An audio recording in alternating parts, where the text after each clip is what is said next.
بسم الله الرحمن الرحيم. أفحسبتم أنما خلقناكم عبثا وأنكم إلينا لا ترجعون فتعالى الله الملك الحق لا إله إلا هو رب العرش الكريم.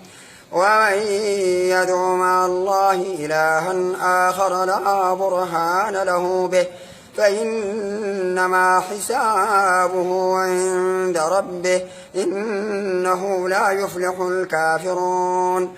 وقل رب اغفر وارحم وأنت خير الراحمين.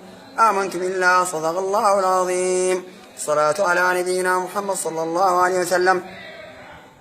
الحمد لله صلاة مد صلى الله عليه وسلم. اللهم إني أصلي وأسلم على رسولي ونبي محمد صلى الله عليه وسلم في هذا اليوم المبارك وفي هذا المسجد المبارك الذي أقام فيه المصلين في هذا المسجد كرامة بمناسبة حضور شيخهم الشيخ حامد معافى بإذن الله من الخرطوم بعد الوعكة الصحية التي تعرضت لها في الزومة وذهبت إلى الخرطوم، والحمد لله وجدت العناية الكاملة من مستشفى التميز الذي مضيت فيه 7 ساعات تقريبا.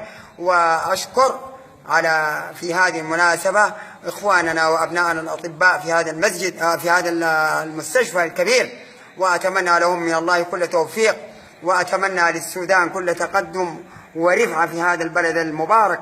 وأشكر أيضا مستشفى الشيخ الذي أيضا واصلت فيه حقن الملاريا، وجدت منهم كل تعاون وتقدير واحترام، جزاهم الله خير. وجزى الله إخواننا أبناء الزومة والطرف الذين أقاموا هذه الكرامة الكبيرة، نسأل الله أن يخلف عليهم بالخير والبركة والرزق الطيب الواسع رجالا ونساء في هذا المسجد المبارك.